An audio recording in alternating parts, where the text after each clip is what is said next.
I'm going to talk a little bit about what's changed in the latest build. If you guys want to get into that, I kind of wanted to go over the patch notes real quick, like. Yeah, and actually, I will go ahead and leave this game quick first. Got a command in chat that you can utilize to go see where the latest patch notes are. It's going to be !UT4 build, and that'll bring you a link to the wiki where you can see the patch notes for this game, and we'll talk about them a little bit right now.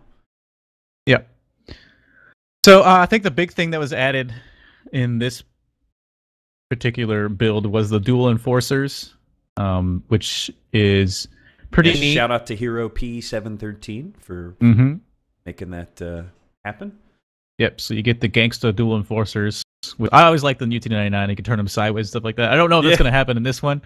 But a lot of people are saying they're pretty overpowered right now because the enforcer on its own is pretty overpowered. So then when you add two of them, it can get a little carried away. But I think you and I were discussing earlier, Grins, it's something that I think for the most part right now, you're probably not going to see it enough to feel it being overpowered. Yeah, and it's almost, because I initially thought, wow, that's way overpowered because it shoots so fast. But when you think about it, like, how many times are you going to get that in a CTF match? You get two guys who just spawn and one-on-one each other, and if you win that engagement, you're going to have low health, and then, you know, why not give you that dual enforcer? Hey, and then, but you're not, then you're just going to telly away and go grab another weapon. So I think it's okay as something that is in. I don't see people running around with dualies out, though. It's not like Call of Duty where they're just going to, you know, wave your mouse around while holding down the fire button and kill a million people. But it's...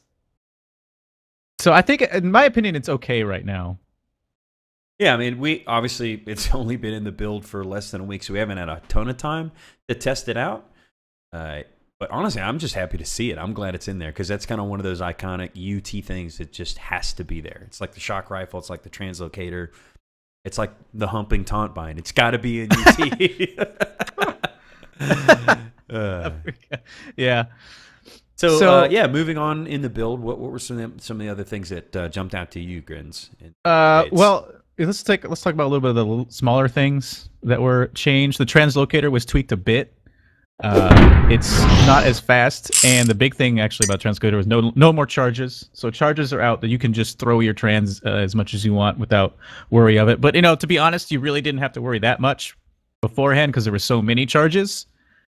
Yeah, you didn't have to worry at all unless you were intentionally trying to be obnoxious with it. Yeah, true. Yeah, then translocator firing speed was tweaked a little bit. At first, when I first got it coming from UT99, I thought it was weird and that there was a delay, and I was like, what, am I lagging? That's what it felt like at first. But then me and Mess were playing one of the new CTF's maps, with the one with the window in the middle with the river. CTF blank. Blank. Yeah, we were playing blank, which I think is actually a good map. But let's go back to what we were talking about. I was trying to trans from one window to the other and dodge Mess trying to combo me. And at first I was getting wrecked. But then once I got the kind of the pattern down of how the translocator worked, I felt like I could get by him maybe like 70% of the time if I was like launching my body off the side of the bridge and keeping the trans up in the air. Yeah, kind of some of the old tricks we used to use on a map like this, where you keep yourself out of their field of view while the trans tries to get past them because it's harder to hit. Yeah, I think there are a lot of big changes to the trans. Kind of subtle because there were some other things that might have outshined the trans, and people might not pay attention to it, like the enforcer. But you know, they added that you can't recall disrupted discs anymore. There's a sound for the failure of the disc, which is big. There's no charges anymore. That's probably the biggest thing we could hope to hear. Yeah, is that the translocator has no charges right now. They've added health, a damage threshold for the disc, which is 10 because I think it was 1 before. But I think all of us unanimously agree that it needs to be a little bit higher than that. I mean, 10 is pretty much the same as 1. Like if you dink it with if you dink it with anything, you're probably going to do 10 damage. So, I think that could definitely use a buff. I mean, what do you think is a good number to settle on, though? At least 25. I think we were talking about I don't want it to die to one enforcer shot. I think was what we were discussing when we were playing the map. Yeah, if say enforcer shots 25 damage, make it 30. to where you need to hit it twice, or a well-placed combo or something takes it out. But it's a little bit of effort. I don't know. The thing with the damage on the trans, it has to be a balance between how hard it is to hit and how much health it has. Before, it had no health because it was so hard to hit. Now it's starting to come back to where it's not as fast, it's not as elusive, to where it needs to have some more health. And a quick shout out to Zacubus, who's thanking us in chat for the casting. Thank you for showing up and playing tonight.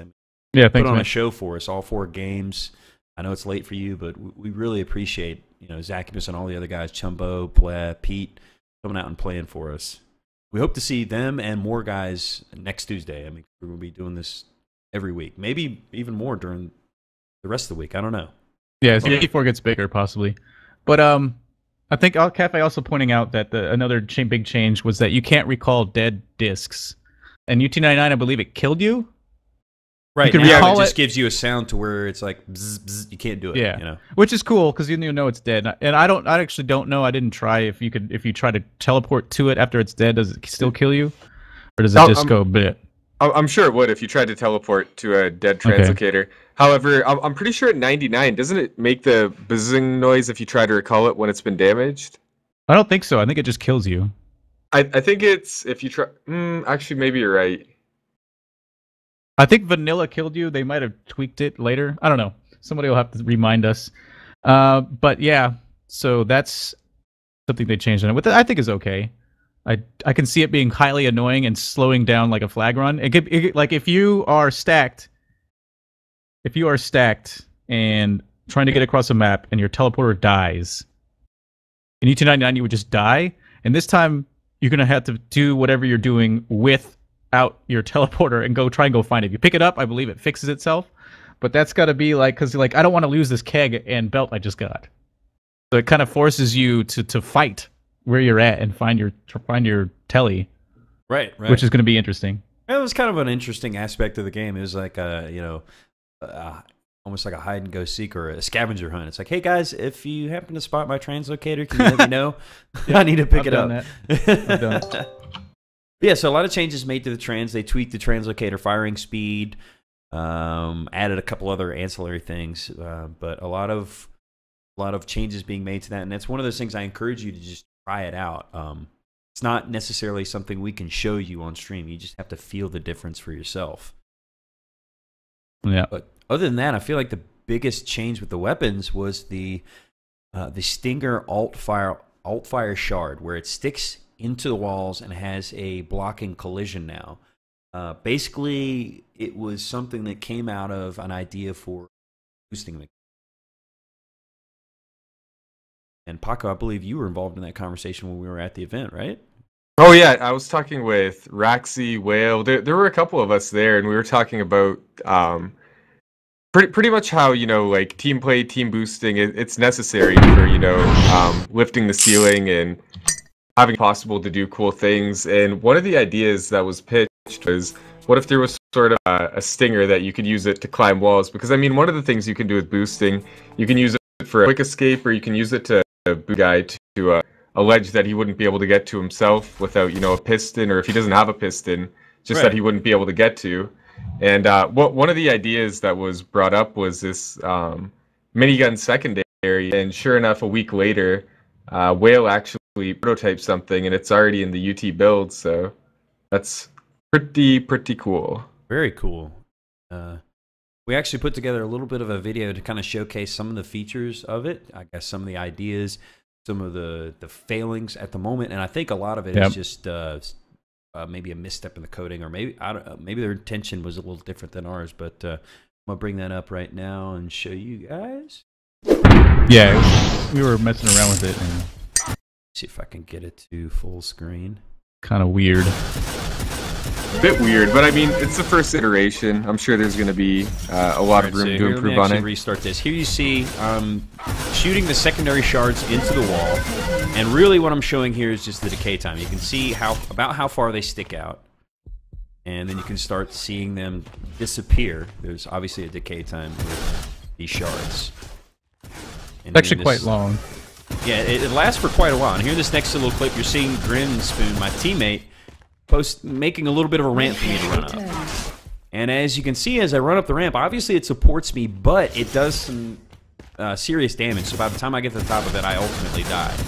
And here I am doing the same thing for Mr. Grins, basically trying it the other way around, and you can see he explodes as well. And I'm going to pause the video real quick, because I feel like that's the opposite of what was intended. What we discussed at the event was that it would damage yourself if it was your own shards, or if it was the enemy's shards. But if it's your teammate's shards, it shouldn't damage you, because by that, it encourages the teamwork element of it, where your teammate produces his ramp for you, you come up and run up it. Oh yeah, I mean, if the shards are gonna damage me and my teammate's putting them down, I'm gonna be like, screw you, buddy. Just keep going on my way. Yeah, and it doesn't seem to be that useful, because what I was picturing used for is something like on DM outside, or not DM, CTF outside, you could throw down a little ramp right in front of your flag base when your carrier calls that he's coming in, and he jumps on 1-2 shards and then up onto the stand. But when you're trying to do that and it hurts him, like what's kind of the point when he can just piston up just as fast and take just the same amount of damage, and you don't have to coordinate some wacky thing to get it to work? The only thing I can really come up with where I'm going to use the shards right now is if you're playing a map where you know that somebody uses the same wall dodge to get to somewhere, so you throw shards in that wall, so when they try and use that wall to wall dodge really quick, they hurt themselves and it blocks them. That's the only thing I can think of to use the shards right now that would be useful in a CTF situation. Yeah, see, I'm not quite sure of the mechanic, but my theory is that right now the way it works is like you see me hop up on this shard. I'm not taking damage, but I start to move, and either when the shard disappears or when you jump off of it, you lose HP. I may be a little mistaken on that, but I think that's the case. Regardless, I don't think it should do that damage to your teammate. And here I'm showing how you can actually destroy the shards. Obviously, the enemy can do this themselves. So you see minigun destroys it, rocket projectiles, a little bit of the off-centered. Link gun destroys it, and I think here the final shot I'd take one out with the enforcers. So very easy to counter because you can destroy these shards. And here I think we're about to show an example of I guess what I would consider a bug. You can basically boost yourself up a wall by jumping and shooting these shards, as you see I'm doing here, and I get myself up at a perch with 4 HP, towering above Grinspoon. It's a new game type called mountain climbing. Yeah, mountain climbing, spelunking. Yeah, pretty much. And here's actually a clip where you alluded to earlier, Grins, where it's just, so say you wanted to use the boosting to go up that ledge to the flag stand, it's much faster to either do the piston jump or just an elevator jump. And that's kind of the thing. With the boosting, there has to be a good risk versus reward thing. There has to be some risk, but it has to be rewarding. And at this point, there are better options. As here you see another example of Grins using the self-boosting to climb up the wall. And then he explodes at the top. I'm not going to lie, that is hilarious, the mechanic. I mean, I don't know if it should be in the game, but it cracks me up every time I see somebody scaling a wall like that. Yeah, I understand that maybe it's not meant to be a direct alternative for certain aspects, but it's just kind of an example of, at the moment, I don't see the use because of the mechanics of what the gun boosting allows you. Because by its very nature, it's only going to be able to boost you up very short distances. So you're not going to be able to climb, you know, say like a map like Terror, climb up Lava Giant with the boosting. So in that respect, for those short elevation jumps, there are much better options, like a Cafe pointed out in chat, a rocket jump. Just use the rocket jump or piston. So that's really the point, is that there needs to be a bit more utility with this function for it to be viable. And I like the idea. I think you guys both said you like it too. It just needs a little bit of tweaking, I think, at this point to get there, so to speak. Yeah. And I mean, for a first iteration, it's cool. Oh, but it's there's awesome. definitely Shout out to Will for building it. Yeah, big props to Whale. And I mean, we'll just see where it goes. It's definitely interesting. I like some of the possibilities. So we'll see what happens. All right. I think the last couple of things I wanted to point out is that they messed with the crouch for this build. They changed it a little bit so that the roll animation looks a little bit better. But I think the one tap crouch has been fixed. I think it was broken last time. Like you wouldn't crouch and your guy would just kind of stand there. Now when you can tap it and crouch. What I was doing is I tapped crouch twice and he would roll. Mm-hmm. So the one tap crouch, you actually don't have to use it. If you hit crouch twice while you're walking, he'll roll, or you can just hold it down and he'll crouch, which is, I think, it might be the better solution to have both of those on one key rather than just a separate key that just makes you roll. That's how I'm going to use it anyway. Good idea.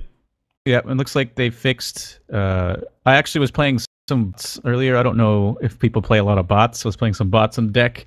They said they tricked out some of the pathing, but the bots kept shooting themselves with rockets. So I don't think it's all the way there yet. But he certainly got away with me when he got the boots. So it's been a long winter.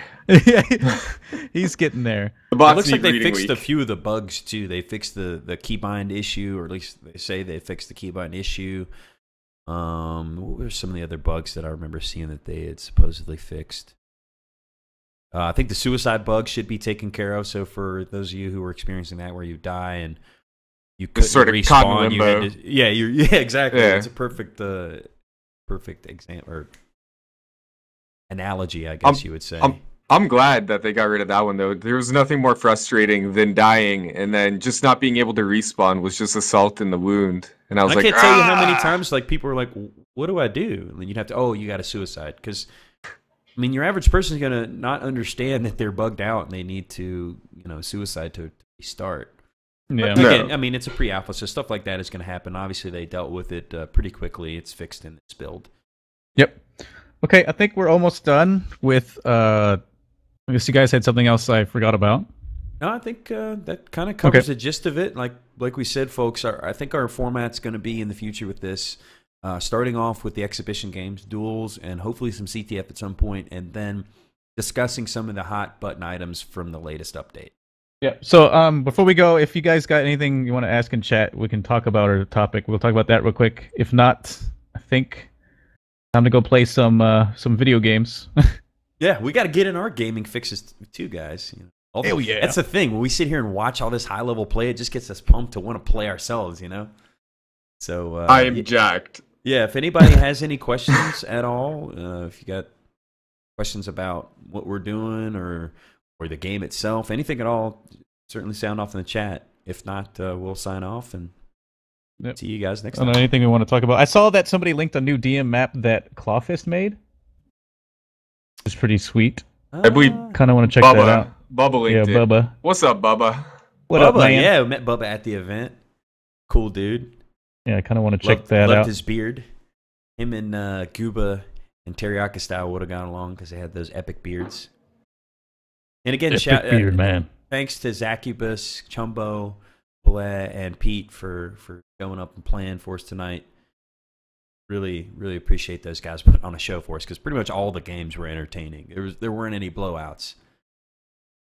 Yeah, those were all really good games. And I mean, who knows? By the time next build comes out, maybe they'll have tweaked some of the weapons. Maybe it'll be different duels next week. Who knows? But big thanks to all the people who turned up. And we hope to see you guys here again next Tuesday. Assuming Zacubus makes it back, he will be starting in the first match as well. Because he's the king, man. Yeah, we're doing a winner stays on type of format. It's sort of, I was thinking back to Street Ball, where Yep. you win, you stay on the court, you lose, you get to watch from the sidelines until you can re-queue again. So yeah. I think of it like a Street Fighter lobby. And at this point, he's carrying over into 2 streams, 4 maps in a row, looking to make it 5. But we'll be back tomorrow, right? We got a duel tomorrow night, don't we? Yes, we're going to have Humpty against the Snakesta, and we might get a few more of the stragglers through the gates. We shall see, but we will definitely be live again tomorrow evening.